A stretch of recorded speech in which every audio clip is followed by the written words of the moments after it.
Salam sejahtera. Laporan di Malaysia kini menulis, PAS cuba cetuskan ketegangan kaum dengan derma kilang arak. Dua kumpulan pendidikan Cina mengecam Ketua Pemuda PAS Selangor Mohamed Sukri Omar yang didakwa cuba mencetuskan ketegangan kaum dengan menjadikan acara mengumpul dana untuk sekolah vernacular Cina sebagai modal politik. Persatuan Jawatan Kuasa Sekolah Cina Bersatu Dong Zong dan Persatuan Guru Sekolah Cina Bersatu Jiao Zong berkata, sasaran sebenar serangan Sukri adalah timbalan Menteri Perumahan dan Kerajaan Tempatan merangkap ahli Parlimen Sepang Amanah Aiman Atira Sabu. Kami meluat dengan tingkah laku oportunistik ini yang bertujuan untuk menyerang pesaing politik dengan mengorbankan hubungan etnik Malaysia, kata mereka dalam satu kenyataan. Mengenai pengumuman Kementerian Pendidikan bahawa ia akan menyiasat isu itu, kedua-dua kumpulan menggesa pihak berkuasa untuk bersikap profesional dan rasional dan tidak terpengaruh dengan retorik politik.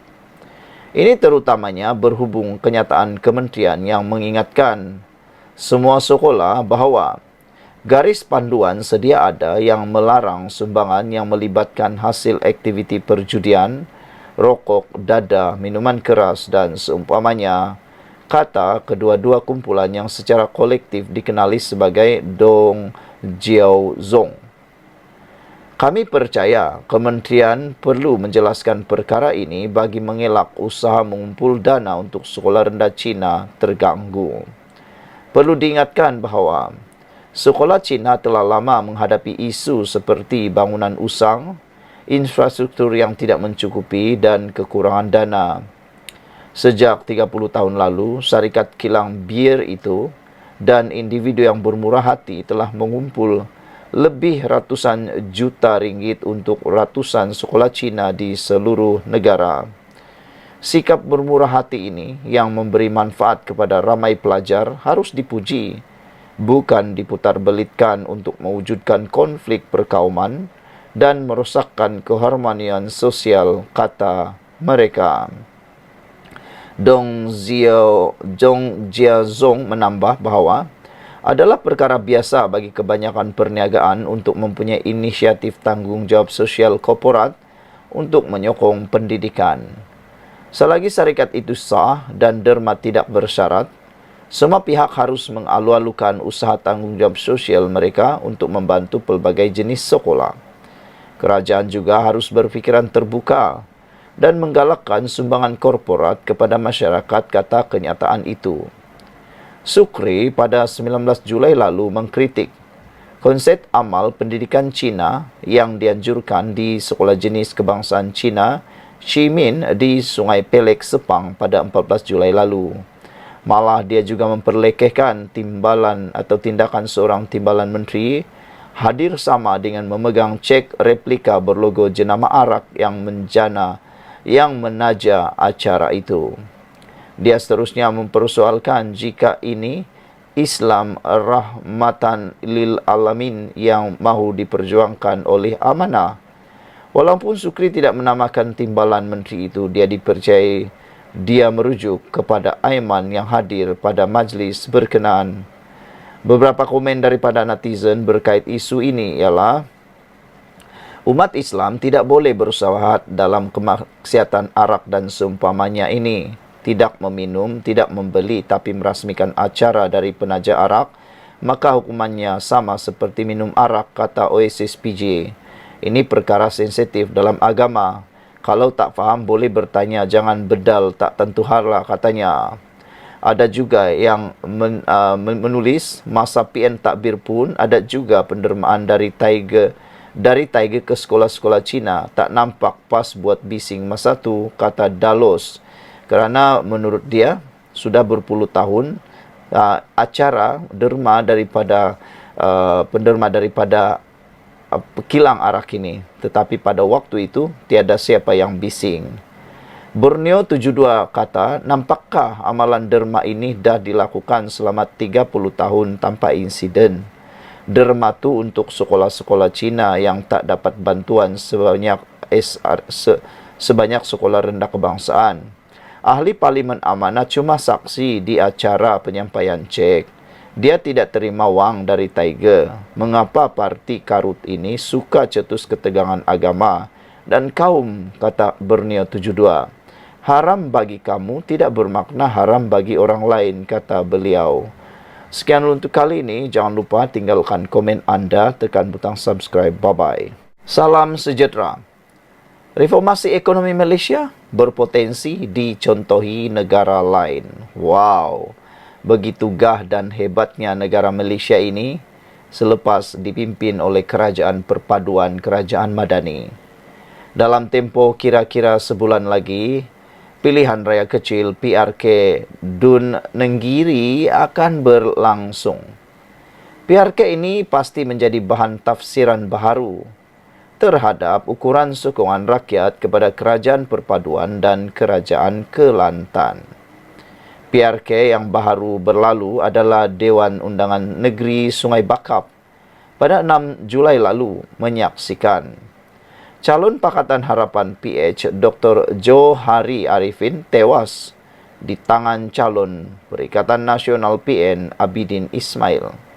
Ada yang menganggap keputusan PRK itu sebagai petanda rakyat menolak dasar ekonomi diperkenalkan Perdana Menteri Datuk Seri Anwar Ibrahim, khasnya selepas pengenalan dasar subsidi bersasar diesel pada 10 Jun lalu. Sebenarnya tidak ada apa mengejutkan mengenai keputusan PRK Sungai Bakap itu. Ia adalah sekadar penerusan kecenderungan mengekalkan status quo dalam semua PRK selepas pilihan raya umum ke-15 PRU 15 pada 19 November 2022 dan PRN 5 Negeri pada 12 Ogos 2023, baik di peringkat Parlimen maupun di peringkat Dewan Undangan Negeri DUN. Selain penerusan kecenderungan mengekalkan status quo, keputusan sesuatu PRK juga berpunca daripada banyak sebab. Ada yang bersifat dalaman dan ada bersifat luaran.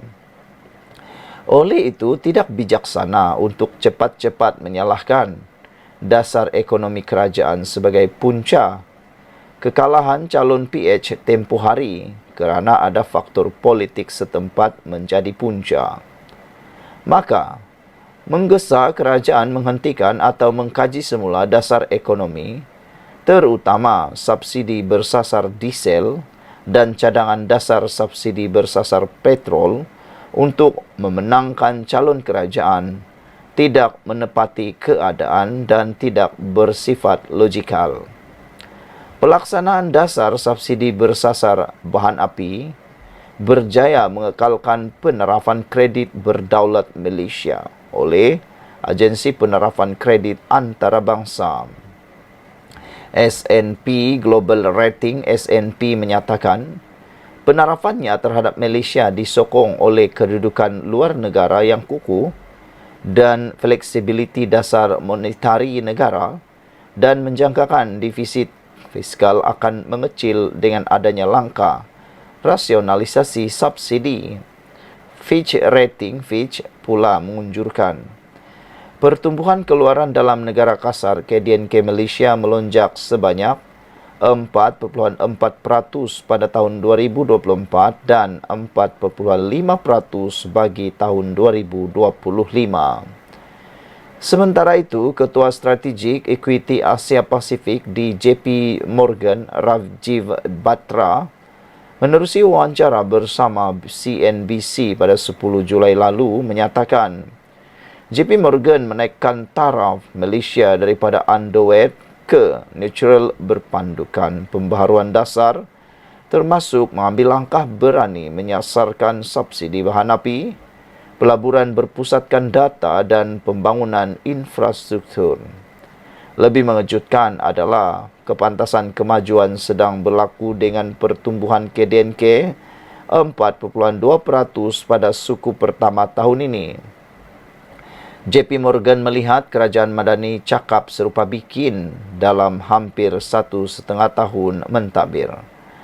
Profesor di Sekolah Perniagaan Henley, University Reading, England, Dr. Benjamin Lecker, dalam rencana bertajuk Pemulihan Ekonomi Malaysia di bawah kepimpinan Anwar Ibrahim, disiarkan majalah Forbes turut memuji reformasi ekonomi negara.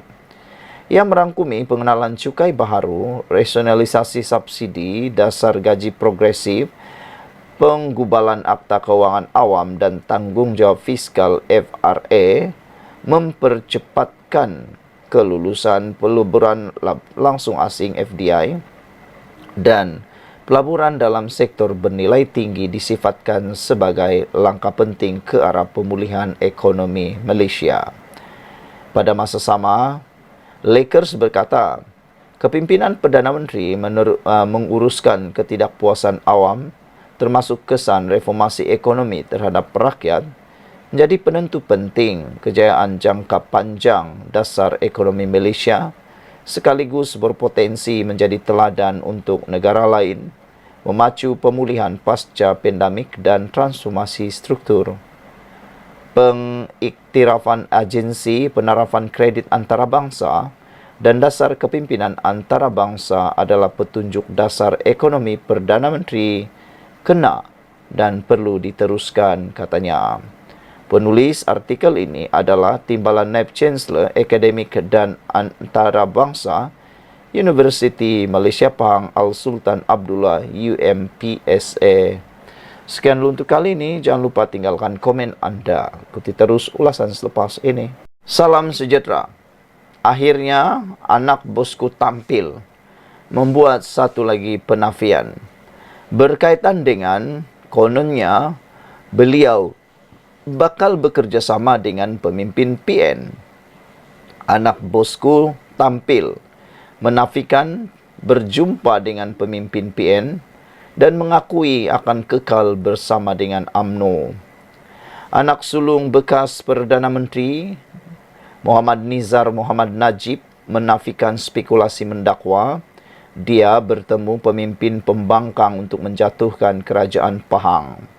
Katanya, pertemuan dongeng itu seperti yang tular di media sosial itu tidak pernah berlaku sama sekali dan dirinya tidak akan berkomplot untuk mengkhianati parti yang keluarganya perjuangkan. Ayanda Datuk Seri Najib selalu berpesan, walau bagaimana susah pun keadaan kita agar setia kepada parti. Mana mungkin saya akan berkomplot untuk mengkhianati parti yang keluarga saya perjuangkan bersama-sama orang UMNO yang lain sejak ia ditubuhkan, katanya. Mana mungkin saya akan membelot untuk khianati kerajaan negeri Pahang yang diterajui oleh Menteri Besar Pahang, Datuk Seri Wan Rosdi Wan Ismail, seorang pemimpin yang saya amat kasihi dan hormati, katanya dalam satu hantaran di Facebook hari ini. Tegasnya lagi, sebagai seorang exco kerajaan Pahang dan Adun Peramu Jaya, dia tidak tergamak untuk mengkhianati perjuangan UMNO. Saya bukan seorang katak politik, katanya, yang sanggup menggadaikan prinsip dan marwah serta menjualkan diri kepada mana-mana pembida yang tinggi, katanya lagi. Terdahulu, tular satu poster di media sosial yang mendedahkan Pahang sedang goyang. Ia mendakwa sebuah kerajaan negeri akan ditubuhkan setelah anak Najib itu berjumpa dengan pemimpin Perikatan Nasional PN. Pada pilihan raya umum ke-15 lalu, Perikatan Nasional memperoleh 17 kerusi manakala BN juga memenangi 17 kerusi. Bagaimanapun, dengan sokongan Pakatan Harapan PH yang mempunyai 8 kerusi, BN berjaya menubuhkan kerajaan negeri. Mengulas lanjut, Nizar yang juga Naib Ketua UMNO bahagian Pekan meminta supaya fitnah yang hanya mahu mencari keuntungan politik murahan dihentikan. Nabi Muhammad mengecam perbuatan fitnah ini sekeras-kerasnya. Sebagaimana sabda baginda yang bermaksud, tidak masuk surga orang yang menyebar fitnah, mengadu domba. Hadis riwayat Al-Bukhari. Mesejnya jelas, saya kekal setia bersama UMNO, Barisan Nasional BN, dan Kerajaan Pahang yang ada sekarang, katanya lagi. Saudara-saudara sekalian, nampaknya makin terdesak pihak pembangkang untuk menggunakan isu yang sudah kehabisan modal. Isu-isu pembangunan, isu-isu tentang perkara-perkara memburukkan Anwar Ibrahim semua tak boleh pakai lagi. Semuanya sudah basi, semuanya sudah ditolak. Kini mereka menggunakan naratif-naratif lain pula yang lebih dahsyat, sehingga menggunakan anak Najib pula untuk kononnya mahu menjatuhkan kerajaan Pahang. Apa pendapat anda? Apa lagi? Salam sejahtera. Akhirnya Zahid Hamidi tampil menjawab isu kononnya UMNO ada rundingan dengan PAS. Saudara, isu ini makin panas. Nampaknya ada pihak-pihak tertentu yang semakin tersepit dan semakin terdesak mendapat perhatian. Semakin terdesak nak menang kuasa, sehingga sanggup menggunakan parti orang lain. Sehingga sanggup menggunakan UMNO untuk meraih sokongan. Lebih-lebih lagi pilihan raya Nenggiri yang tidak lama lagi akan dijalankan. Ada pihak tertentu yang sudah mula menjajah naratif buruk, fitnah, dan lebih teruk menunggang parti lain semata-mata untuk mau mencuri undi. Zahid Hamidi kata, sah, tiada rundingan PAS dan UMNO. Saudara, Presiden UMNO Ahmad Zahid Hamidi menegaskan, tiada pertemuan maupun perbincangan antara parti itu dengan PAS bagi membentuk kerjasama dalam pilihan raya. Malah, Zahid Hamidi berkata, dia secara peribadi tidak bertemu dengan mana-mana pemimpin parti musuh tradisi mereka itu. Mereka, yaitu PAS, tidak berjumpa dengan saya, katanya kepada pemberita di Shah Alam hari ini. Semalam, Ketua Penerangan PAS Ahmad Fadli Sari berkata, wujud perbincangan antara parti itu dan UMNO bagi membincangkan kerjasama dalam pilihan raya umum akan datang. Siapalah yang dimaksudkan oleh beliau ini dan apa pula naratif yang mau dijual? Dakwanya beberapa siri pertemuan tidak rasmi diadakan, membabitkan pemimpin utama kedua-dua parti yang antara lain bagi menyatukan kembali undi Melayu. Fadli mendakwa pemimpin utama UMNO itu meluahkan rasa serba salah bekerja sama dalam kerajaan yang didakwa merugikan. Dalam pertemuan itu, mereka mengharapkan agar kerjasama bersama dengan PAS dapat bersatu kembali. Cuma mereka tidak berani ingin melawan apa yang diputuskan Presiden UMNO, katanya. Wow, ada netizen kata, jangan termakan umpan hasutan daripada pemimpin PAS. Kata netizen, mereka sengaja mengadu domba, cuba melaga-lagakan, cuba menggoncang kestabilan UMNO yang kini semakin baik. Bagaimanapun, Zahid yang juga timbalan Perdana Menteri berkata, jika ada pun pertemuan, ia bukan secara rasmi. Jika ada pun pertemuan, mungkin itu pendekatan yang dibuat secara pribadi, bukan secara rasmi, katanya. Pada 8 Julai lalu, Zahid menyatakan pendiriannya untuk tidak bekerja sama semula dengan PAS selagi Abdul Hadi Awang menjadi presiden. Katanya, dia berpendirian demikian susulan kerjasama sebelum ini dengan Mufakat Nasional MN dikhianati oleh PAS. Beberapa komen daripada netizen berkait isu ini. Pepel Maus kata, PAS UMNO tidak semestinya pengundi Melayu sokong dan dapat majoriti dalam PRU. Kena ingat itu. Kalaupun menang semua kerusi termasuk bersatu, baru ada 100 kerusi. Kalau Sabah Sarawak tak dokong, mustahil jadi kerajaan. Malah gabungan Mufakat Nasional memudahkan orang Melayu memilih nanti. Melayu dah tahu semua perangai UMNO dan PAS. Tak semua orang UMNO akan undi Mufakat Nasional, kata Purple Mouse. Red Parrot pula kata, kalau bukan Datuk Seri Zahid Hamidi, UMNO sudah berkubur. Sokong Perdana Menteri X dan Datuk Seri Zahid Hamidi dan sekat Dincirit Janawi Bawa, Amza Minyak Masak, Hedi Ponteng Parlimen dari menjadi kerajaan, kata Red Parrot. Jimmy Page kata, lain pula. Red Parrot pula kata, no Anwar no DAP sebelum PRU 15. Selepas PRU 15, UMNO kalah teruk dan ditolak rakyat. Bermaksud manifesto UMNO dan juga prinsip UMNO pada PRU 15 ditolak rakyat. So, UMNO dengan kerusi yang sedikit tidak boleh bertindak sebagai abang besar. Tidak ada pilihan dan terpaksa ubah strategi. UMNO menyahut titah yang di Pertuan Agong dan bersetuju membentuk kerajaan perpaduan. So, tak ada salahnya UMNO menerima tawaran dan memilih berada dalam kerajaan supaya perjuangan parti untuk rakyat dapat diteruskan. Sekian dulu untuk kali ini. Jangan lupa tinggalkan komen anda. Salam sejahtera. Jangan pula orang Bersatu anggap Profesor Peguam tersohor ini tidak hadam perlembagaan. Minggu lepas, pandangan saya mengenai 6 ahli parlimen Bersatu tidak boleh mengosongkan kerusi tular di TikTok dan YouTube. Ada yang sokong dan hargai, tetapi banyak juga yang panas hati. Ada yang mencarut dan memaki hamun, terutama golongan politikun. Mereka yang taksub dengan parti. Pandangan saya mudah. Punya teruknya pindaan yang dibuat. Banyak percanggahan dan lompong. Undang-undang membuatkan winners take all. Speaker boleh buat keputusan sendiri.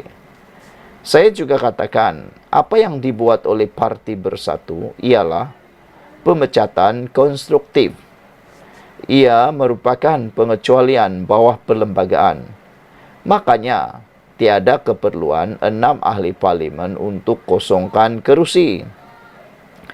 Bangkitlah orang Bersatu mengatakan, saya bodoh dan tak hadam perlembagaan. Hari ini, tup-tup keluar suatu pandangan daripada pakar perlembagaan negara, Profesor Dr. Syed Salim Faruqi, sama apa yang saya pernah perkatakan. Peguam kanan Hanif Katri pun berpandangan sama. Apa yang dibuat oleh speaker itu selari dengan perlembagaan. Tiada keperluan kosongkan kerusi kerana ia suatu pemecatan konstruktif. Saya harap tiada orang Bersatu, kata Profesor dan peguam tersohor ini bodoh pula, sebab tak kena pula dengan naratif mereka. Itu sebab, kalau nak menilai isu, bertanyalah pada pakar dan yang tahu, bukan nilaian dari para parti politik semata-mata. Lebih teruk lagi, menilai dengan emosi dan otak pemikiran yang jumud dan tersempit. Juga pandangan ahli politik kerajaan yang tentang kerajaan sebab nak up nama sendiri. Banyak muncul kebelakangan ini termasuk dalam Parti Perdana Menteri sendiri. Untuk rekod, saya bukanlah pakar perlembagaan. Tetapi kalau tuan-puan tanya kebanyakan peguam non-partisan, mereka akan bagi pandangan yang sama dengan Profesor Sad dan Hanif Katri kerana kita pandang dari lensa undang-undang bukan parti.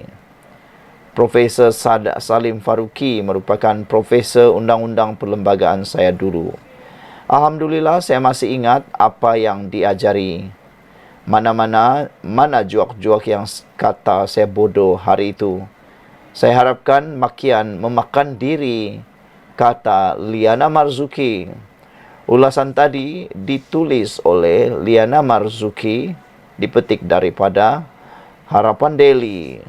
Saudara-saudara sekalian, sungguh mengejutkan apabila isu yang dipertahankan oleh para walaun ini turut ditolak oleh profesor dan peguam tersohor yang mana mereka ialah pakar-pakar perlembagaan. Jadi, di mana sudah orang yang mencarut dan memaki-maki itu, kata Liana. Sekian untuk kali ini. Jangan lupa ikuti terus ulasan selepas ini.